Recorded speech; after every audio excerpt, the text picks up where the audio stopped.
The stars had always called to humanity. For thousands of years, people looked up at the night sky and wondered what secrets it held. Now, in the year 2347, they knew. Humanity had spread across 17 star systems. They had built cities on distant worlds and space stations that floated like silver jewels in the darkness. The United Terran Federation governed all of human space, and for 200 years, there had been peace. First contact with alien life had happened long ago. The Galactic Concord, a massive alliance of over 4,000 alien species, controlled most of the Milky Way galaxy. They were ancient beyond human understanding. Some of their member species had traveled between stars when humans still lived in caves and hunted with stone tools. The Concord had watched humanity with curious eyes as they took their first steps into space. They had allowed trade and limited contact. They had seemed almost friendly. That friendship ended on a cold Tuesday morning. Admiral Elena Vasquez stood on the observation deck of Sentinel Station, Earth's largest orbital platform. She was 63 years old, with gray hair cut short and eyes that had seen too many battles. She had commanded the Terran Defense Fleet for 15 years, and in all that time, she had never seen anything like this. The alien fleet filled the space around Earth. Ship after ship after ship, stretching in every direction until they blocked out the stars themselves. Elena counted them as they arrived through massive holes in space that the aliens used for travel. 100 ships, then 500, then 1,000. The number kept growing until her instruments showed over 10,000 vessels surrounding Earth. "Admiral," said Commander James Chen, her second in command. His voice was steady, but she could see the fear in his eyes. "The Concord delegation requests permission to board the station." Elena nodded slowly. "Granted. Let's hear what they have to say." She already knew it would not be good news. You did not bring 10,000 warships to deliver a friendly message. The delegation arrived 1 hour later. They walked through the station's corridors like they owned the place, and perhaps they believed they did. There were 12 of them, representing 12 different species of the Concord. Elena recognized some from intelligence reports. The tall, thin beings with blue skin were Velkari, known for their scientific achievements. The short, muscular creatures covered in brown fur were Kethari, the Concord's most feared warriors, and leading them all was a being unlike any Elena had ever seen. High Arbiter Vortaxan of the Cytheri stood 8 feet tall. His body seemed to be made of living crystal, reflecting light in patterns that hurt the eyes to watch. The Cytheri were the oldest species in the Concord, the founders of the Alliance. They had conquered 300 worlds over their long history. They had never lost a war. The meeting took place in Sentinel Station's largest conference room. Elena sat at one end of a long table with her senior officers. Vortaxan sat at the other end, his crystal body making strange musical sounds as he moved. Between them, the other alien diplomats took their seats. None of them spoke. They simply watched and waited for their leader to begin. "Admiral Vasquez," Vortaxan said. His voice was like wind chimes in a storm. "Thank you for receiving us. We come with a message from the Galactic Concord. We are honored by your visit," Elena replied, keeping her voice calm and polite. "Though I admit, the size of your fleet suggests this is not a social call." Vortaxan made a sound that might have been laughter. "You are direct. Good. We have studied your species for many years. We know that humans value honesty, so I will be honest with you." He stood up, and the other aliens stood with him, as if moved by a single mind. "The Galactic Concord has watched humanity's growth with great interest," Vortaxan continued. "In just 300 years, you have spread across 17 star systems. You have developed technologies that took other species millennia to discover. Your population grows without control. Your expansion shows no signs of stopping." Elena felt a cold weight settle in her stomach. She knew where this was going. "The Concord has therefore determined that humanity represents a galactic threat classification," Vortaxan said. "Left unchecked, your species will upset the balance of power that has existed for 100,000 years. This cannot be allowed." The room fell silent. Elena heard her own heartbeat pounding in her ears. "What exactly are you asking us to do?" she asked. Vortaxan's crystal body flashed with inner light. "We are not asking, Admiral. We are telling. The Galactic Concord demands the unconditional surrender of the United Terran Federation.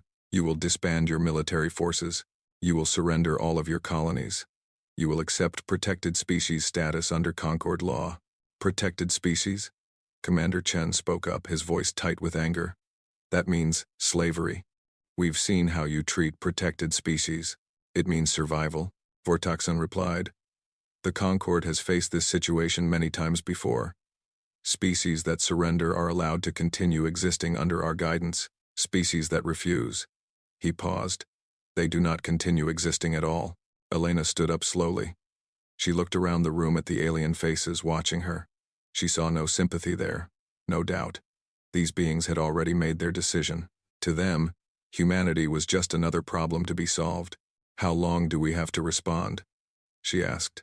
30 standard days, Vortoxan said. Use that time wisely, Admiral. Consult with your leaders. Look at the fleet outside your window, and understand what you face. The Concord has never lost a war. Every species that refused surrender was destroyed completely. We erased their worlds, their history, their very existence from the galaxy. Do not make the same mistake. He turned and walked toward the door, his delegation following behind him. High Arbiter, Elena called out. He stopped but did not turn around. What if we say no? Now Vortoxan turned. His crystal face was impossible to read, but something in his voice suggested surprise. No species has ever said no, Admiral. I suggest you not be the first. And then they were gone. Elena stood alone in the conference room for a long time after the aliens left. She watched through the window as their shuttle returned to the massive flagship at the center of the fleet. 10,000 ships, 10,000 chances to die. She thought about her daughter, living on Mars with her husband and 2 children. She thought about her parents, long dead now, who had told her stories about Earth before humanity reached the stars. She thought about all the generations who had struggled and fought and died so that their children could have a better future. Was she supposed to just give that away? The emergency session of the United Terran Council began 6 hours later. Representatives from all 17 human star systems gathered via holographic projection in the Great Hall of Geneva. On Earth, Elena stood before them and delivered her report. She did not hide anything. She told them about the fleet, about the demand, about the 30-day deadline. When she finished, the hall erupted in chaos. We have to surrender, shouted the representative from Tau Ceti. Did you see that fleet? We have 300 warships total. They have 10,000. Surrender means the end of everything we've built, replied the representative from Alpha Centauri. Our colonies, our freedom, our children's futures. Better slaves than dead. Are those really our only choices? The argument went on for hours. Elena listened as voices rose and fell, as fear and anger battled for control of the chamber. She said nothing. What could she say? The numbers were against them. Logic was against them. History was against them. Then an old man stood up.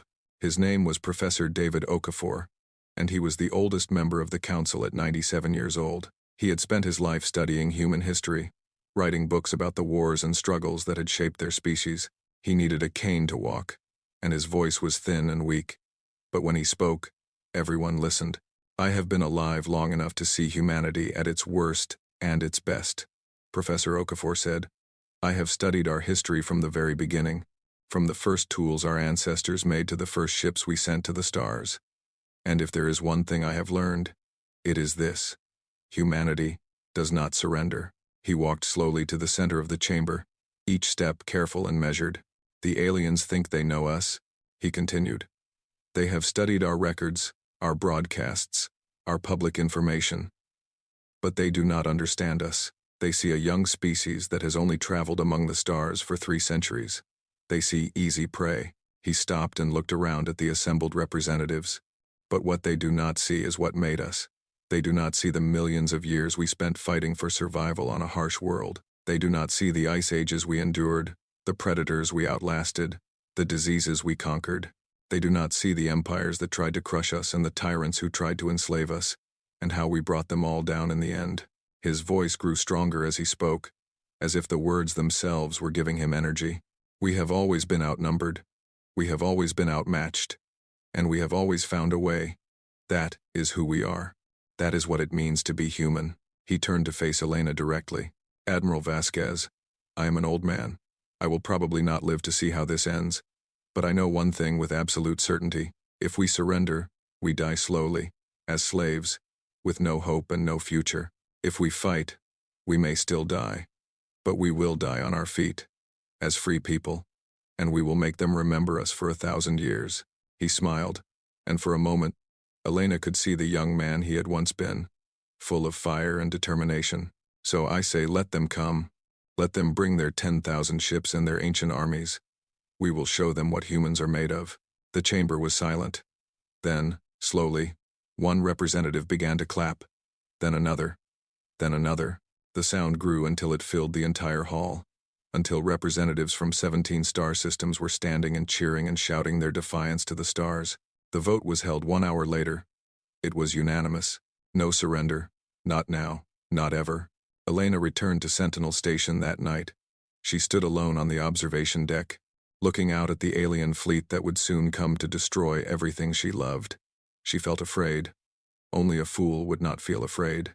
But beneath the fear, she felt something else. Something that burned bright and hot in her chest. It was the same thing her ancestors had felt when they faced the charging mammoth with nothing but stone spears. The same thing soldiers had felt throughout history when they stood against impossible odds. It was the refusal to kneel, the choice to stand. She thought about what she would tell her crews in the morning, how she would explain that they were about to fight a war they could not win, against an enemy that had never been defeated, for a cause that might be hopeless. And then she knew. She would tell them the truth. She would tell them that they were human, and that meant they did not give up. They did not surrender. They did not go quietly into the night. She would tell them that they were going to make history. 3 days later, Earth's response was transmitted to the Concorde flagship. It was a single word, sent in every language humanity had ever spoken. No. On the bridge of his massive ship, High Arbiter Vortaxan received the message. He read it several times, certain there must be some mistake. In all his centuries of life, he had never seen a species refuse. It made no logical sense. They had to know they could not win. "What do you make of this?" he asked his second-in-command, a Kethari general named Raxthor. The reptilian warrior studied the message with his yellow eyes. "Perhaps they do not understand the situation. Perhaps they think this is a negotiation." "No," Vortaxan said slowly. "I believe they understand perfectly. They simply do not care." He stared at the blue and green planet turning slowly in the darkness of space. Such a small world to cause such trouble. "Fascinating," he murmured. "Absolutely fascinating." He turned away from the window and began issuing orders. The fleet would advance. The first target would be Proxima Colony, humanity's oldest settlement outside their home system. He would burn it to ash and send images to Earth. That would change their minds. He was certain of it. But deep in some ancient part of his crystalline brain, a small voice whispered a warning. It told him that these creatures were different. It told him that their defiance was not stupidity but something else. Something his species had forgotten long ago. Vortaxan ignored the voice. He was a being of logic and experience. He had conquered civilizations that were ancient when humanity was still learning to walk. These humans were nothing special. They would learn their place, or they would cease to exist. It was that simple. But as his fleet began to move, as 10,000 ships turned toward the distant light of Proxima Centauri, he could not shake the feeling that something had changed, that this war would not be like the others. On Earth, Admiral Vasquez watched the fleet depart. She saw them moving toward Proxima, and she knew that the first battle was coming. She had sent warnings to the colony, ordered evacuations, deployed what ships she could spare. It would not be enough. She knew it would not be enough. Proxima would fall. But Proxima was not the end. It was only the beginning. She looked at the young officers around her, the men and women who had sworn to defend humanity against all threats. They were scared. She could see it in their eyes. But they were also ready. Ready to fight. Ready to sacrifice. Ready to show the galaxy what humans were capable of. "Send a message to all commands," she said, her voice steady and strong. "Tell them to prepare for war. Tell them the enemy is coming. And tell them this. We may not win every battle, but we will make them pay for every inch of space they take from us. We will make them bleed for every world they burn. And in the end, win or lose, we will make them remember the day they decided to threaten humanity." Her officers snapped to attention and hurried to obey. The war had begun. The first war in which humanity faced the full might of a galactic empire. The war that would decide whether they would live as free people or die as forgotten slaves. Admiral Elena Vasquez did not know how the war would end. No one could know that. But she knew one thing with absolute certainty. Whatever happened, humanity would not go quietly. They would rage against the dying of the light, and the galaxy would never be the same again. Proxima Colony was beautiful in the early morning light. Twin suns rose over the horizon, painting the sky in shades of orange and purple that no human had ever seen before, leaving Earth. The colony had been built 300 years ago, the first permanent human settlement outside the solar system. 2 million people called it home. Governor Marcus Webb stood on the balcony of his office, watching those twin suns rise. He had received the warnings from Earth. He had seen the reports of the massive alien fleet heading his way. He had ordered evacuations, but there was only so much his transport ships could carry. Half the population would still be here when the enemy arrived. "Governor," his assistant called from inside. "The conquered fleet has entered the system." Marcus nodded slowly. He had known this moment would come. He had hoped it would not, but he had known. "How long do we have?" 6 hours, sir. 6 hours until the end of everything he had built. 6 hours until his world burned. Marcus turned away from the beautiful sunrise and walked inside. There was work to do. High Arbiter Vortaxan watched Proxima Colony grow larger on his viewing screen.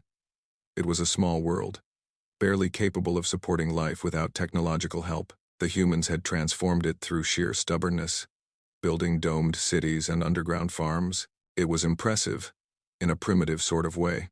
"The human defense fleet is forming up," reported General Rax Thor. 63 ships. Vortaxan made a sound of dismissal. 63 against our 400. They cannot hope to win. Perhaps they seek to negotiate. Perhaps. Or perhaps they truly intend to fight.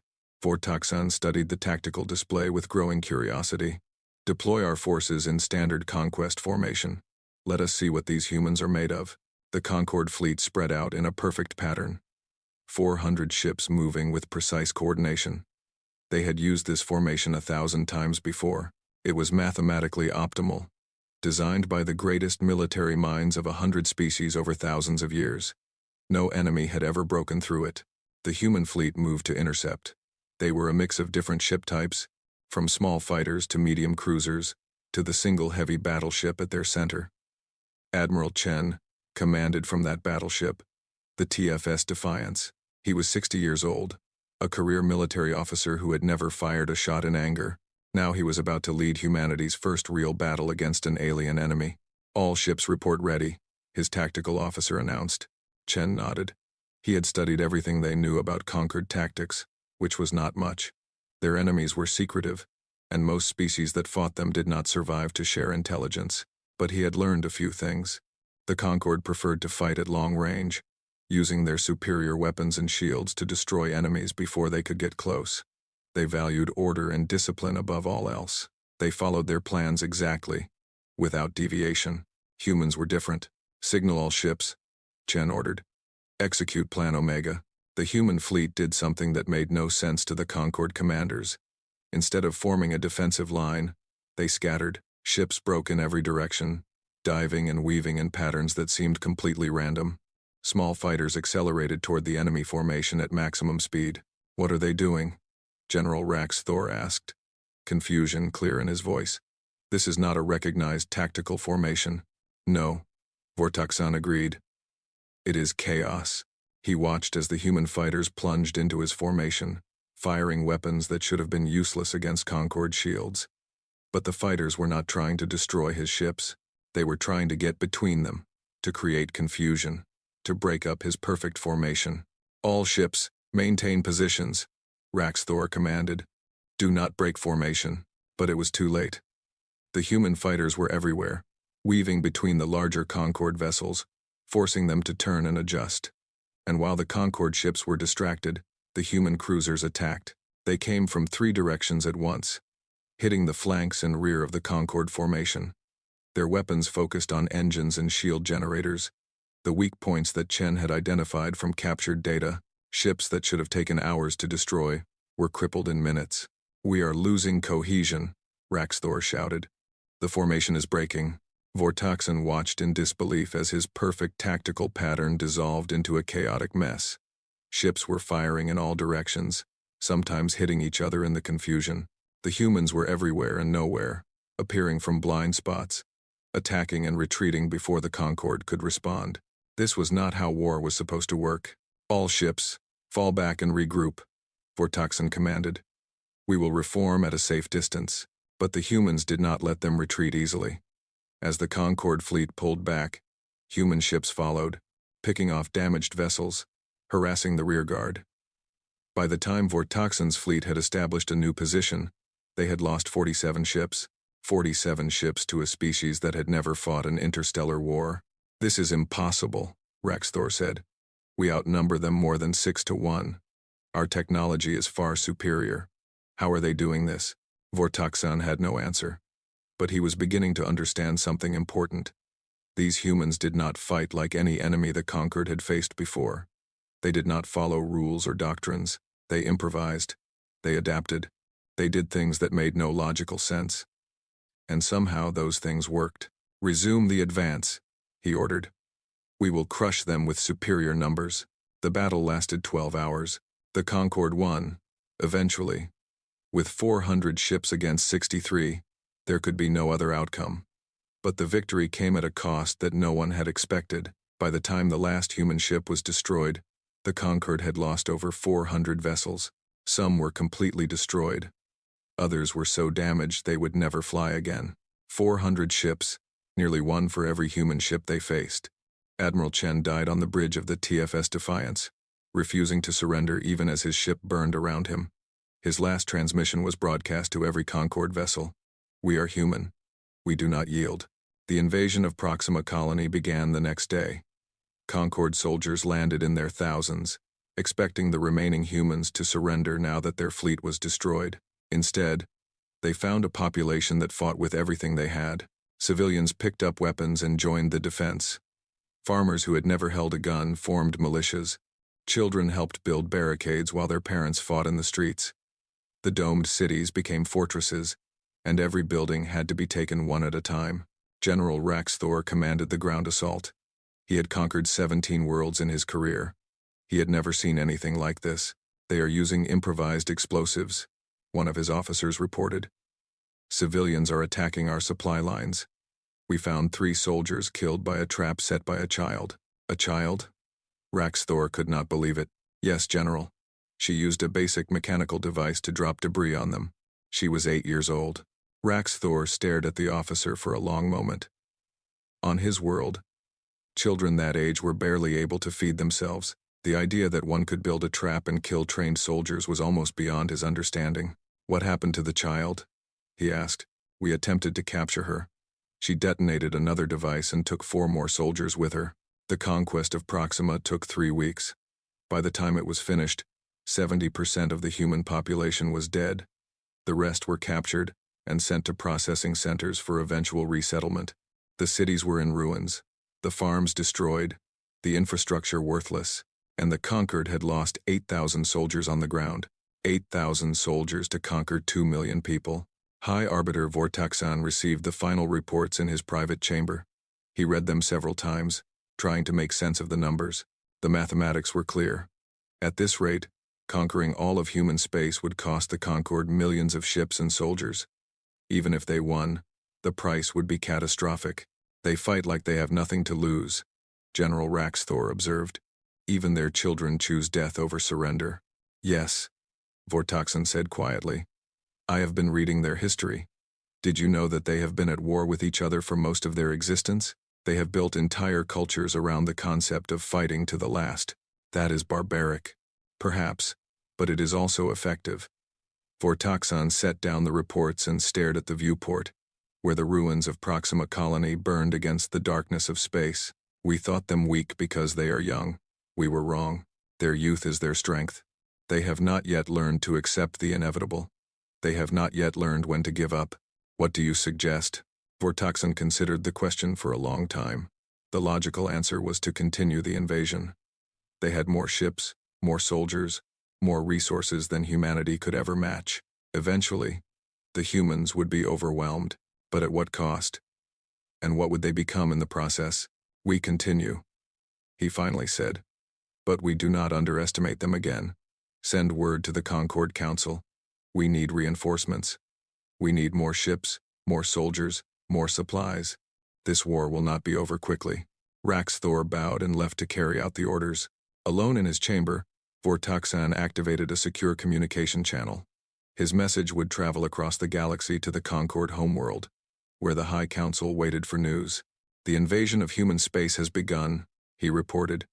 We have achieved our first victory at Proxima Colony. But I must warn the Council. This enemy is unlike any we have faced before. They do not follow the patterns of other species. They do not surrender when defeated. They do not protect their young from war. They do not value their own lives above their freedom. He paused, choosing his next words carefully. I believe we can defeat them. But I also believe this war will define the Concord for generations to come. These humans will not be conquered easily. Every world we take will cost us dearly. Every battle will teach them new ways to kill us. And if we are not careful, if we do not commit fully to their destruction, they may find a way to survive. He ended the transmission and turned off the screen. Across the galaxy, other species watched the news from Proxima. The battle footage had leaked, as it always did. Alien civilizations that had been conquered by the conquered long ago saw something they had not seen in thousands of years. Conquered ships burning, conquered soldiers dying, Concord formations broken by an enemy that would not surrender. On the slave world of Drelvath, where insectoid creatures had served the Concord for 10,000 years, a queen watched the footage with her 1,000 eyes. She saw the human child who had killed soldiers with her trap. She saw the admiral who had refused to yield even as his ship was destroyed around him, and she felt something stir in her ancient heart, something she had not felt since her ancestors were free. Hope. Admiral Elena Vasquez received the news of Proxima's fall at her headquarters on Earth. She had known it would happen. She had tried to prepare for it, but seeing the reports, reading the names of the dead, watching the footage of her people being led away in chains, nothing could prepare anyone for that. She allowed herself 5 minutes of grief, 5 minutes to mourn the 2 million people who had lived and died on that distant world. Then she locked away her feelings and returned to work. What did we learn? She asked her tactical staff. Their formation tactics are rigid, reported Captain Sarah Kim, her chief analyst. They follow predetermined patterns with very little deviation. Our chaos strategy worked better than expected. Casualties? They lost nearly 1 ship for every one of ours. On the ground, they lost 4 soldiers for every civilian they killed. Elena nodded. Those numbers were better than she had hoped. Still terrible, but better. Can we replicate these results? We think so. The key is unpredictability. Their systems are optimized for fighting enemies that follow rules. We need to keep breaking the rules. Elena looked at the star map on the wall. Proxima was marked in red now, the color of defeat. But there were 16 other systems still marked in blue. 16 systems where humans lived and worked and raised their children. 16 systems she had sworn to protect. Begin planning for the defense of Alpha Centauri, she ordered, and start training programs for every civilian in human space. If Proxima taught us anything, it is that every single person can make a difference. She turned to face her staff. We lost the first battle. We knew we would. But we showed them something important. We are not easy prey. We will not go quietly. Every world they take will cost them more than they can afford. And in the end, that will be their defeat. Her staff saluted and began their work. The war was just beginning, and there was so much to do. On the Concord flagship, High Arbiter Vortaxan stood alone on his observation deck. He watched the stars and thought about the enemy he had discovered. Humans. Such a strange species, so young and fragile and yet so fierce. He had conquered 300 worlds in his long life. He had broken empires and exterminated civilizations. He had never felt doubt before. But now, looking at the stars, he felt a small cold seed of uncertainty growing in his crystal heart. What had they started here? What force had they awakened? The answer would come in time. But Vortaxan already suspected he would not like it. Far across human space, on a dozen worlds, people looked up at the night sky and thought of Proxima. They mourned the dead. They honored the brave. And they made a promise to themselves and to each other. Never again. Never surrender. Whatever the cost. The first battle was over. But the war had only just begun. 8 months had passed since the fall of Proxima Colony. 8 months of blood and fire and endless sacrifice. The Concord had pushed deeper into human space, taking 3 more star systems. Each victory cost them more than the last. Each battle taught humanity new ways to fight. Admiral Elena Vasquez stood in the war room beneath the mountains of Switzerland, studying the holographic map of human space. Red markers showed the systems they had lost. Blue markers showed what remained. The red was spreading, slowly but steadily, like blood from a wound. "We lost contact with the Epsilon Eridani resistance 2 days ago," reported General James Morrison, commander of ground forces. "Intelligence suggests the Concorde has begun orbital bombardment of the remaining cities." Elena nodded.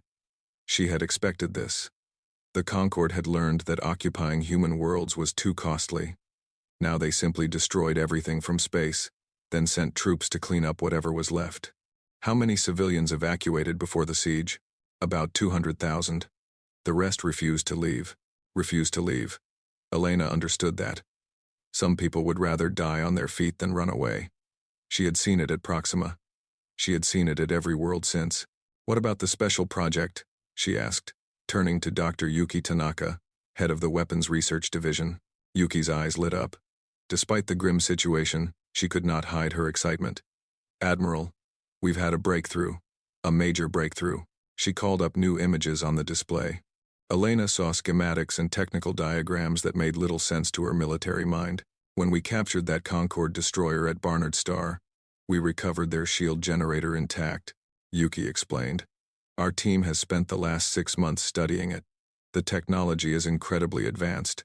It would have taken us 2,000 years to develop on our own." "And?" Elena asked. Yuki smiled. "We did it in 6 months. Not only did we understand how it works, we improved it.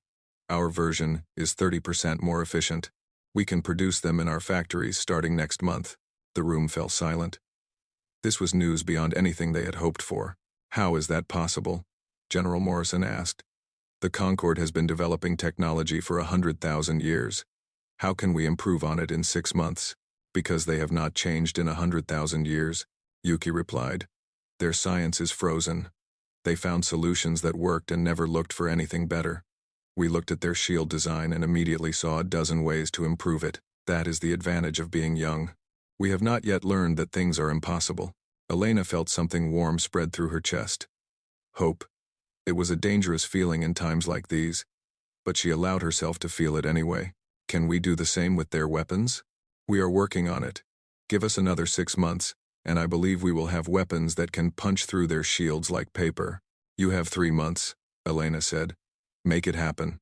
The news of humanity's technological advances spread through the remaining human systems like wildfire.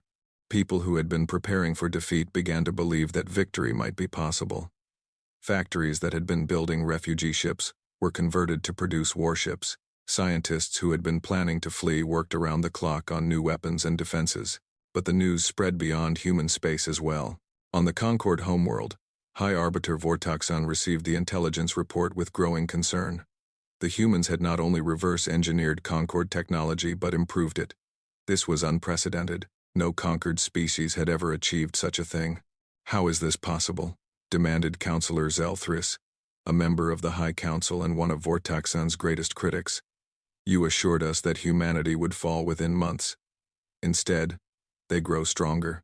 The humans are adapting faster than expected," Vortaxan admitted. "Their minds work differently than ours. They are not bound by tradition or precedent. They see problems and attack them from angles we never considered. Then destroy them faster. Send more ships." "We have sent more ships," Vortaxan replied.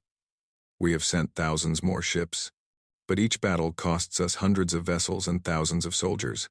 At this rate, we will conquer human space in 5 years, but we will lose a quarter of our military doing it." Counselor Zelthries made a sound of disgust. "A quarter of our military? That is unacceptable." "I agree, which is why I am requesting authorization for Operation Final Storm. We will gather every available ship in the Concorde and strike at Earth itself. Cut off the head, and the body will die." The council debated for 3 days. In the end, they approved the plan. Vortaxan would have his massive fleet. The largest armada in Concorde history would descend upon Earth and end this war once and for all. But while the Concorde made their plans, something unexpected was happening in the occupied territories.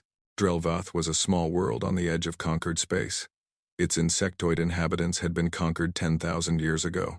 For all that time, they had served as laborers and soldiers for their masters. They built ships and farmed food and died in wars that were not their own. They had forgotten what freedom felt like, until now. Queen Zixthara watched the human battle footage for the 100th time. She saw the small fighters diving into the Concorde formation. She saw the soldiers who refused to surrender. She saw the child who had chosen death over slavery. These humans, she said to her advisors, they are remarkable. They are foolish, replied Elder Vexnor. They fight against impossible odds. They will be destroyed like all the others. Perhaps, Queen Zixthara agreed. But they have already done something no other species has done. They have made the Concorde bleed. She turned her 1,000 eyes toward the window, where Concorde patrol ships moved against the stars. For 10,000 years, we have accepted our fate. We have served and obeyed because we believed resistance was futile. But look at these humans. They are weaker than us, fewer than us. They have been in space for only a fraction of the time, and yet they fight. What are you suggesting, my queen? I am suggesting that perhaps resistance is not futile. Perhaps we have simply been too afraid to try. The first rebellion began 2 weeks later. It was small at first. A group of Drelvathi workers sabotaged a weapons factory. An act of terrorism, the Concorde called it. They executed the workers and thought the matter was closed, but it was not closed. The sabotage had worked. The factory's production dropped by half, and other Drelvathi saw what their fellows had done and began to wonder if they could do the same. Within 3 months, rebellions had spread to 7 conquered worlds. Not just Drelvathi, but other species as well. Species that had been enslaved for thousands of years suddenly found the courage to resist. When conquered authorities asked what had changed, the answer was always the same. The humans showed us that gods can bleed. Admiral Vasquez learned of the rebellions through intercepted Concorde communications. She had been planning a desperate defense of the remaining human systems. But this news changed everything. Can we contact these rebels? She asked her intelligence chief. We have already established communication with the Drelvathi resistance. They are eager to cooperate. What do they want in exchange? Freedom. They want us to promise that if we win, we will help free all the enslaved species of the Concorde. Elena did not hesitate. Promise them whatever they want, and start sending them weapons, supplies, technical knowledge. If we can turn this into a war on 2 fronts, we might actually have a chance. Operation Prometheus was born that night. Instead of waiting for the Concorde to come to them, human forces would strike deep into enemy territory. They would attack supply lines and communication relays. They would hit the homeworlds of species that had joined the invasion. They would spread chaos and fear throughout the conquered. The first raids were small but devastating. A squadron of human ships would appear from nowhere, destroy a convoy or a space station, and disappear before reinforcements could arrive. The Concorde had never faced an enemy that used such tactics. They were designed to fight species that defended their own territory, not species that attacked everywhere at once. General Rax Thor, commander of the Kethari forces, was the first to experience the new strategy firsthand. His homeworld of Kethrar had never been attacked in all of Concorde history. It was thousands of light years from the front lines, deep in the heart of the Empire. He was meeting with his family when the alarms began. Human ships had appeared in orbit. Just a dozen small vessels. Nothing compared to the Kethari defense fleet. But they were not trying to conquer the planet. They were sending a message. The ships released thousands of small objects into the atmosphere. For a moment, everyone thought they were bombs. People ran for shelter, expecting death. But the objects were not bombs. They were leaflets. Millions of pieces of paper floating down from the sky, each one carrying the same message in perfect Kethari script. We are human. Your leaders started this war. They burned our worlds and enslaved our people. Now we bring the war to you. Every world that attacks us will be visited in kind. Your ships burn our cities, and we will make sure your children see fire too. This is not a threat. It is a promise. The only way to stop us is to end this war. The choice is yours. The human ships withdrew before the Kethari fleet could respond. No one was killed. No buildings were destroyed. But the message was clear. Nowhere was safe anymore. General Rax Thor stood in his garden, holding one of the leaflets in his clawed hand. His children were crying. His mate was shaking with fear. For the first time in his life, He understood what it felt like to be the prey instead of the predator. Within weeks, 5 species had withdrawn their fleets from the human front. They were needed to defend their own homeworlds against possible attack. The Concord, which had never faced a real threat to its core territories, suddenly found itself fighting a war on a dozen fronts. High Arbiter Vortaxen watched his alliance crumble with growing desperation. The humans were not just fighting them, they were tearing the Concord apart from the inside. "We should negotiate," suggested one of his advisors. "Offer the humans peace in exchange for..." "In exchange for what?" Vortaxen interrupted. "We demanded their unconditional surrender.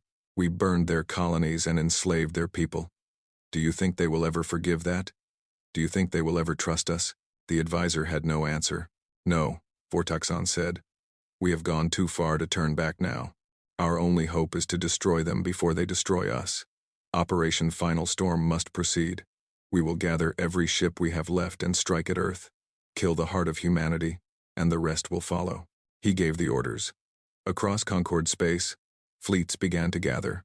6,000 warships from 20 species, the largest armada ever assembled. It would take months to bring them all together. But when they were ready, nothing would stop them. On Earth, Admiral Vasquez received the intelligence reports about the gathering fleet. She knew what it meant. The final battle was coming. Everything they had done, everything they had sacrificed, would be decided in one last confrontation. She called a meeting of her senior commanders. The war room was quiet as they studied the projections. 6,000 ships, General Morrison said. "We have 300. 347. Elena corrected. "The new vessels from Mars are complete. That is still less than 6% of their force." "Yes," Elena agreed. "But we have something they do not. We have no choice but to win." She looked around the room at the faces of the men and women who had fought beside her for more than a year. They were tired. They were scared. But they were not broken. "Earth is more than our homeworld," she said. "It is a symbol. If Earth falls, the rebellion dies. The hope dies. Everything dies. But if we hold Earth, if we show the galaxy that humans cannot be conquered, then we change the war. We change history."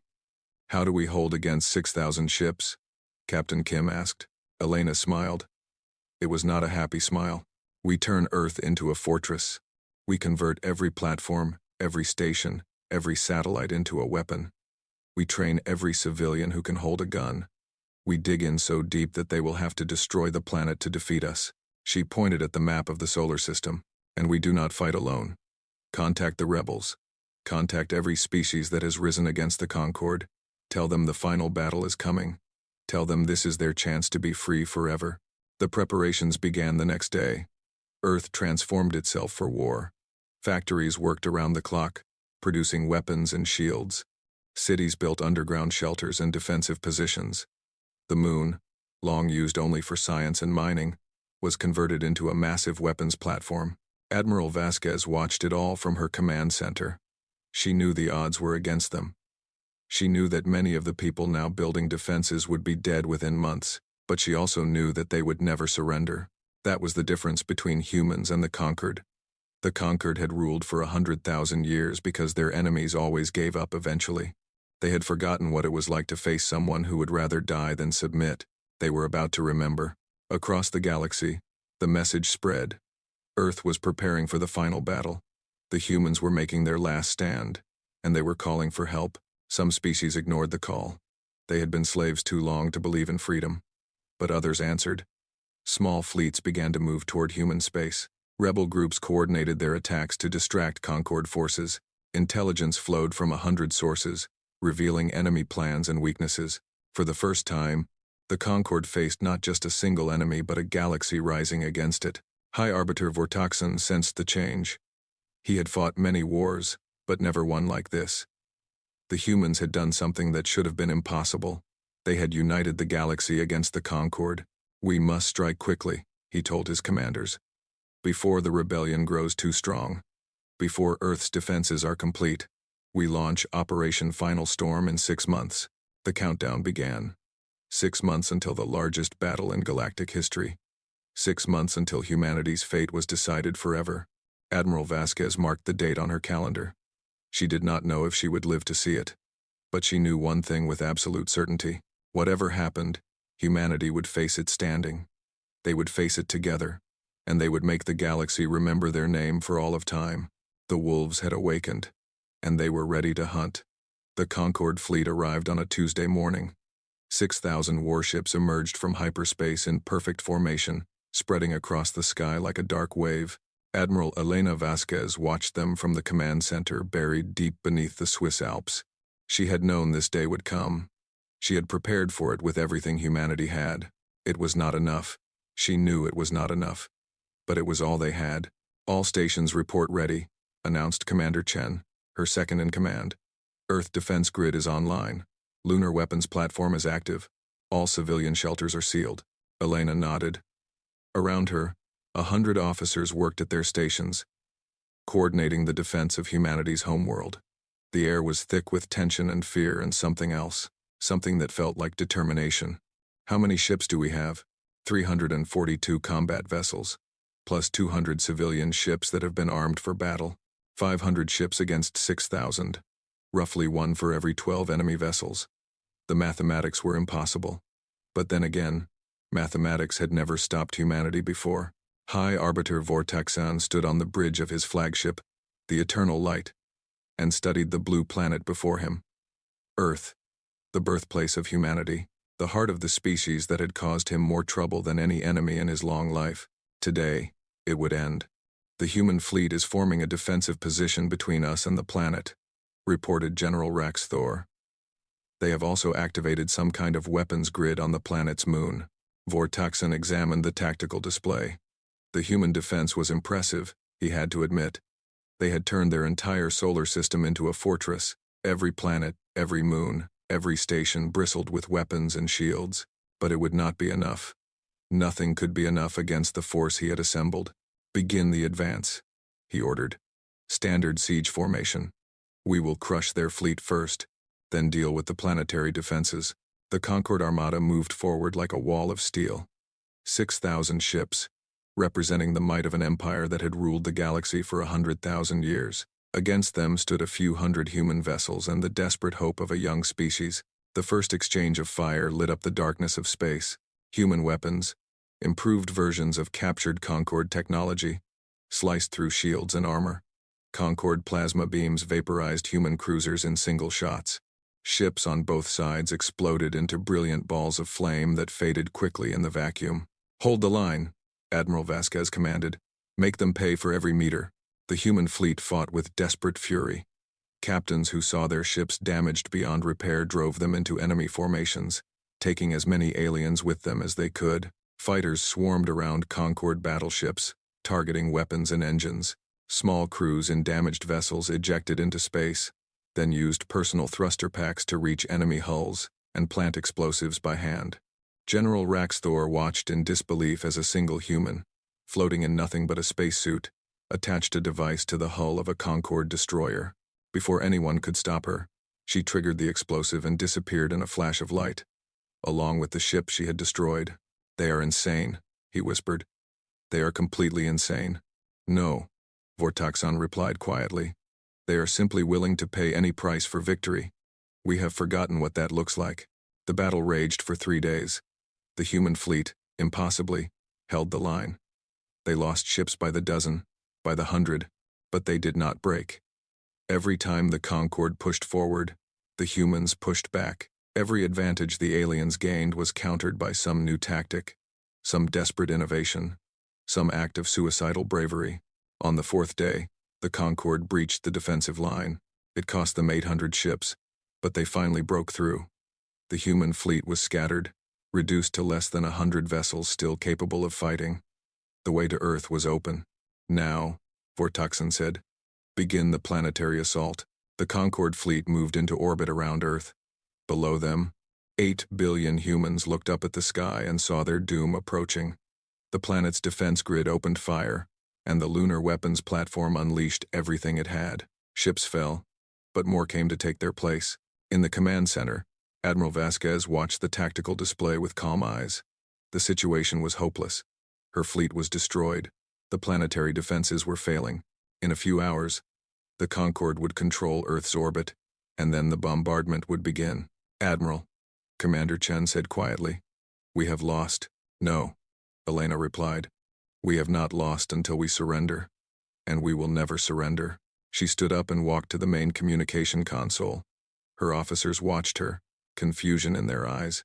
"What are you doing, Admiral?" "Something I should have done long ago. Open a channel.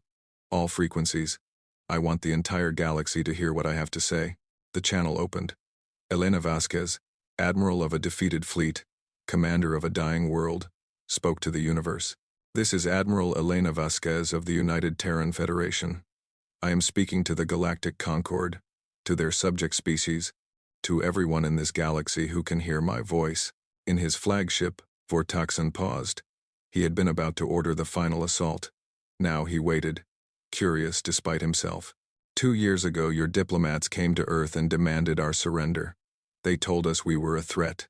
They told us we must submit or be destroyed. They told us that the Concord had never lost a war.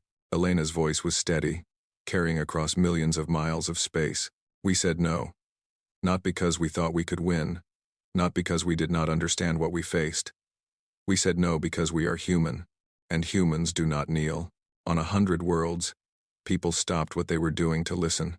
Conquered citizens and slaves, soldiers and civilians, predators and prey.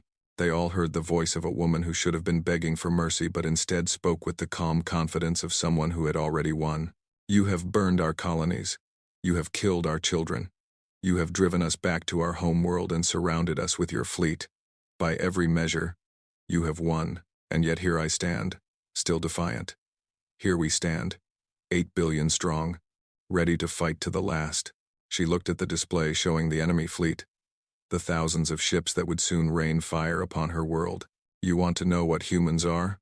I will tell you.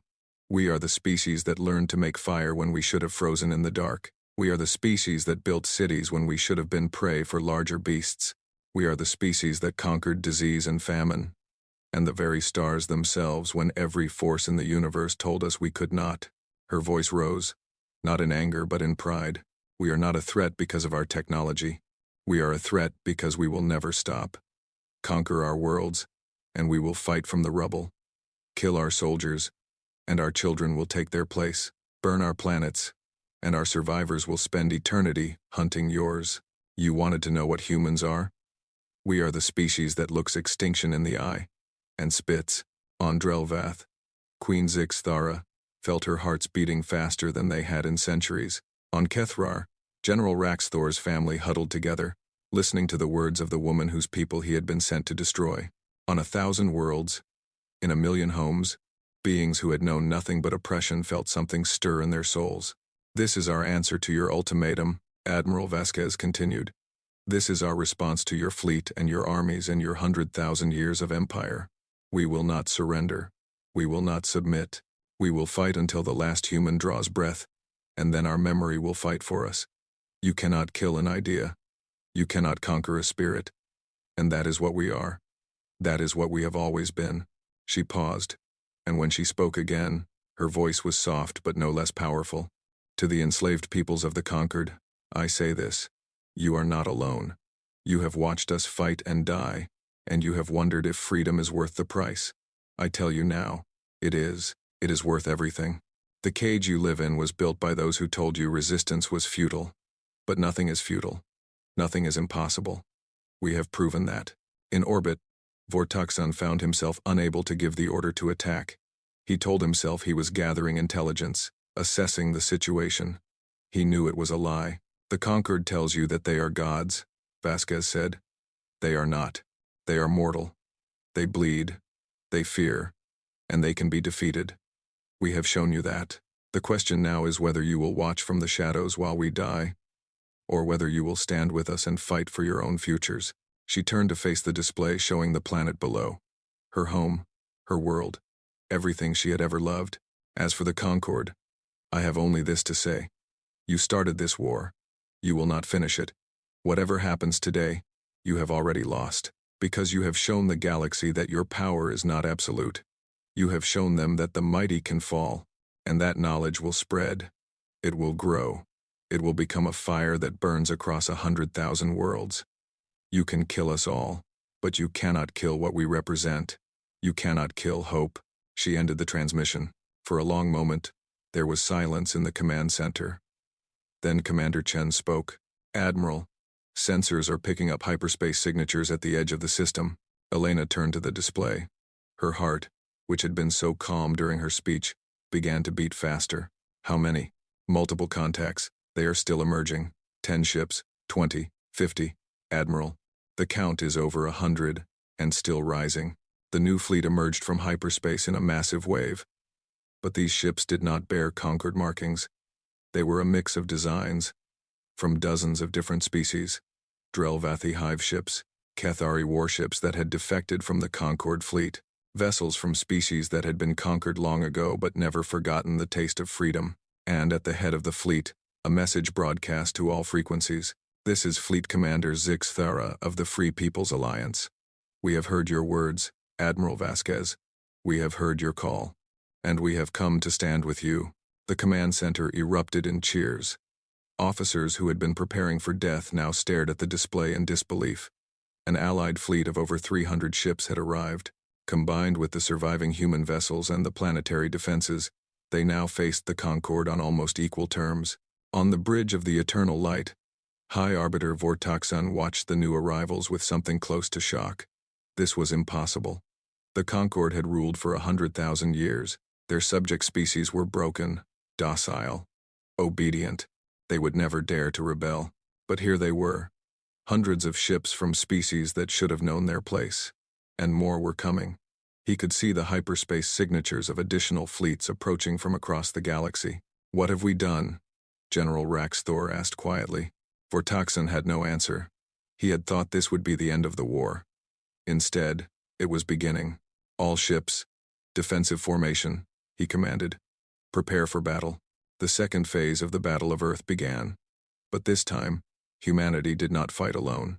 For 7 days, the battle raged. Ships burned and exploded across the solar system. The Concord fleet, caught between the human defenses and the rebel armada, fought desperately to maintain their position. But the tide had turned. On the 8th day, the Concord began to retreat. Not in good order, not as part of a plan, but in panic. Ships broke formation and fled for the safety of hyperspace. Entire squadrons surrendered rather than continue the fight. Admiral Vasquez watched from her command center as the enemy fleet crumbled. She felt no joy, only exhaustion and relief. So many dead, so many lost. But they had survived. Against all odds, against all logic, humanity had survived. Admiral, Commander Chen reported. We are receiving a transmission from the Concord flagship. Elena straightened her uniform. Put it through. High Arbiter Vortaxan's crystalline face appeared on the screen. He looked different now. Older, tired. The arrogance was gone from his voice. Admiral Vasquez, he said, I offer you the unconditional surrender of the Galactic Concord Expeditionary Fleet. The words hung in the air like something sacred. Surrender. The Concord surrendering. It had never happened before in recorded history. Your surrender is accepted, Elena replied. All Concord vessels will power down their weapons and await further instructions. Any attempt to resist will be met with immediate force. Vortaxan bowed his head. It will be done. The transmission ended. Around Elena, her officers stared in stunned silence. We won, Commander Chen said, as if he could not believe the words. We actually won. Elena shook her head. We survived. The war is not over. But today, we have done something that has never been done before. We have shown the galaxy that freedom is possible. That the Concord can be beaten. She looked at the display showing the Allied fleet. The ships from dozens of species that had come to fight alongside humanity.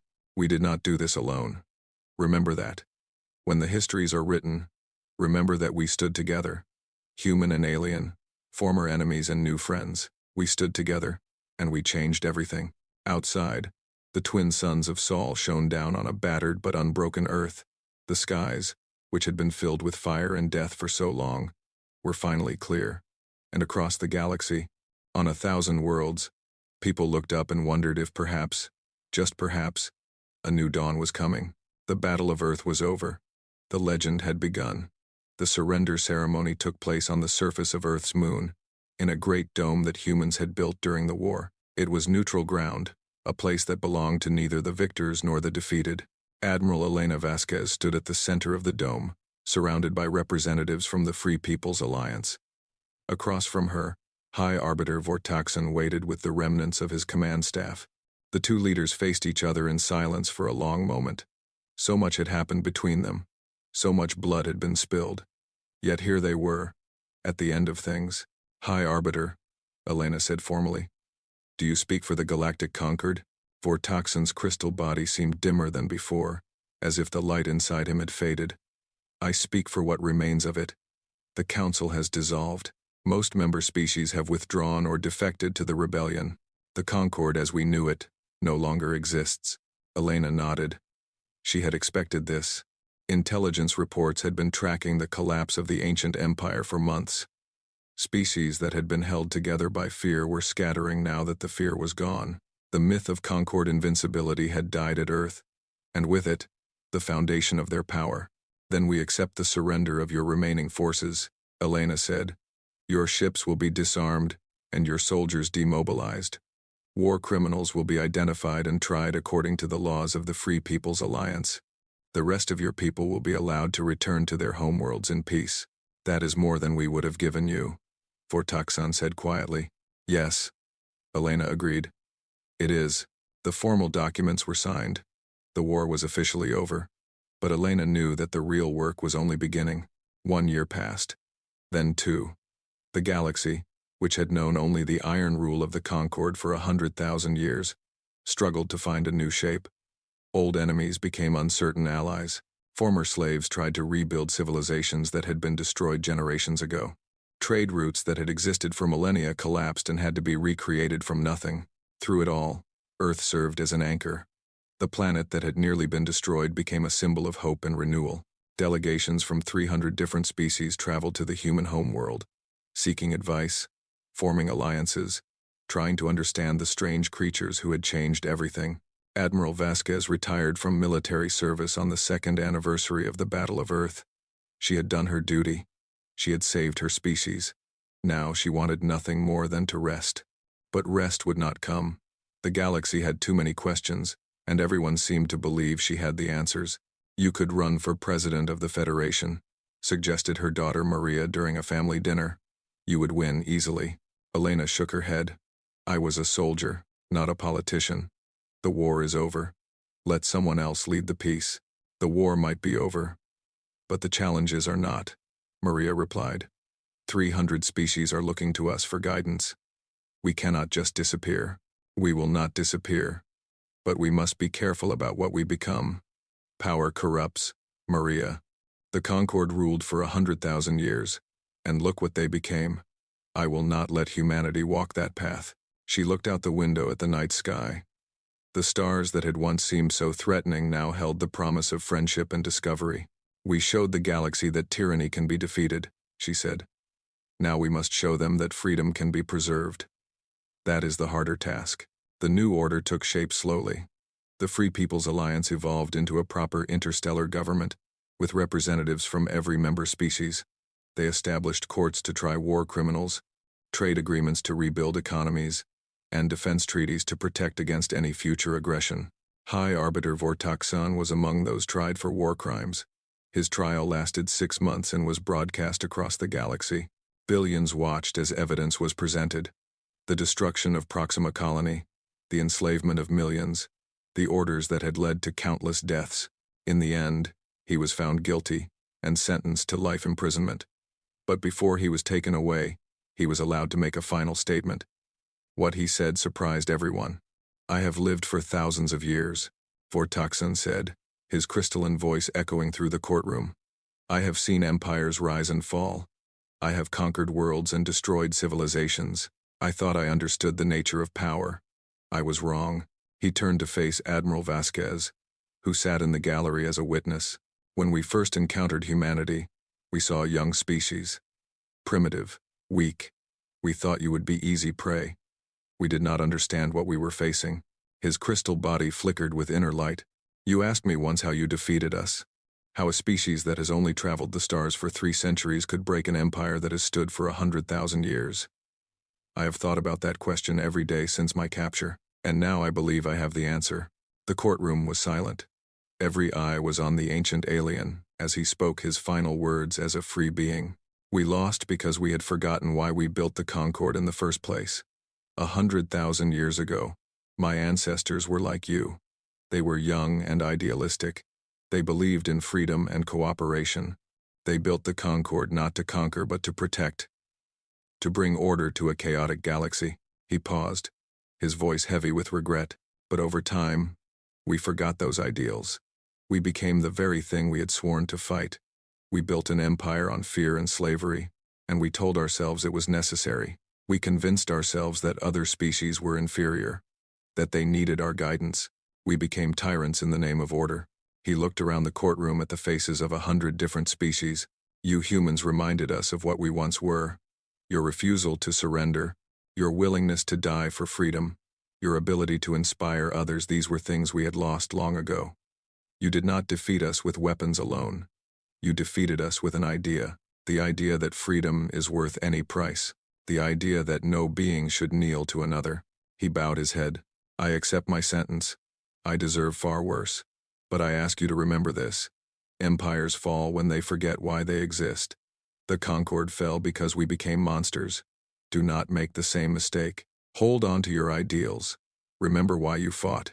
And never, ever, let power corrupt what you are. He was led away in chains. Admiral Vasquez watched him go, feeling a strange mix of anger and sadness. This being had ordered the deaths of millions of her people. He had burned her colonies and enslaved her friends. And yet, in the end, he had understood something important. Power was dangerous. Victory was dangerous. The Concorde had started with good intentions and become a nightmare. Humanity must do better. 5 years after the war ended, the Free People's Alliance held its first full Congress on Earth. 300 species sent representatives. They came from every corner of the galaxy, creatures of every shape and size and color. They came to build something new. Admiral Vasquez, now 73 years old, was invited to give the opening address. She walked slowly to the podium, her body showing the wear of years and battles, but her eyes were still sharp, and her voice was still strong. "Welcome to Earth," she said. "Welcome to the world that almost died. Welcome to the birthplace of a revolution." She looked out at the assembled delegates. So many different faces, so many different stories, all of them brought together by the strange accident of history that had made humanity the catalyst for change. 5 years ago, we were fighting for our survival. The Concorde had come to destroy us, to erase humanity from the galaxy. They failed, but we did not win alone. We won because you were brave enough to join us. You risked everything for freedom. You deserve this victory as much as we do. She paused, gathering her thoughts. The question now is, what do we do with our victory? The old order is gone. The Concorde is finished. We have the chance to build something new, something better. But we must be careful. History has shown us what happens when good intentions turn to tyranny. The Concorde was not always evil. They became evil slowly, over thousands of years, one compromise at a time. Her voice hardened. We will not make that mistake. The Free People's Alliance will be different. We will not rule through fear. We will not enslave those who disagree with us. We will respect the rights of every species, no matter how small or weak. We will build a galaxy where freedom is not just a dream, but a reality for all. She smiled, and for a moment, she looked like the young officer who had first dreamed of exploring the stars. It will not be easy. We will argue. We will disagree. We will make mistakes. That is what free people do. But we will face those challenges together, as equals, as partners, as friends, because that is the only way forward. That is the only way to honor those who died for this moment. She raised her hand in a gesture of welcome. So let us begin. Let us build a new future. Let us show the galaxy what free peoples can achieve when they work together. And let us never, ever forget the price that was paid to bring us here. The Congress Hall erupted in applause. Delegates from 300 species rose to their feet, cheering and celebrating. The sound echoed across the planet, broadcast to every world in the Alliance. A new era had begun. 200 years later, a historian sat in a quiet study on a world far from Earth. She was a Velkari, one of the species that had once been part of the Concorde. Her name was Thalavex. and she had spent her entire life studying the great transformation that had reshaped the galaxy. Her latest book was nearly finished. It was a comprehensive history of the Human Concord War, drawing on sources from hundreds of species and thousands of archives. She had interviewed survivors, examined battle records, and studied the personal journals of leaders on both sides. Now she was writing the final chapter. She typed slowly, choosing each word with care. In the end, the war lasted less than 3 years. By the standards of galactic history, it was a brief conflict, yet its consequences continue to shape our civilization. 2 centuries later, she paused, thinking about everything she had learned. The Galactic Concord ruled for 100,000 years. They conquered 4,000 species and controlled most of the Milky Way. They believed themselves invincible. They were wrong. She pulled up images of the old recordings, Admiral Vasquez giving her speech during the Battle of Earth, the surrender ceremony on the Moon, the first Congress of the Free People's Alliance. Historians have long debated why humanity succeeded where so many others failed. They were not the strongest species. They were not the smartest. They had no special weapons or abilities that other species lacked. Their technology was inferior to the Concord in every way. She smiled to herself. This was her favorite part of the story. The answer, I believe, lies not in what humans are but in what they represent. They are a species that refuses to accept the impossible. They look at obstacles and see challenges. They face death and choose to fight anyway. This is not logic. This is not strategy. It is something deeper, something that exists at the core of their being. She typed the words that would become famous throughout the galaxy. They call it the human spirit. Other species have their own names for it. The Drell Vathi call it the fire that burns in darkness. The Kithari call it the heart of a warrior. But the meaning is the same.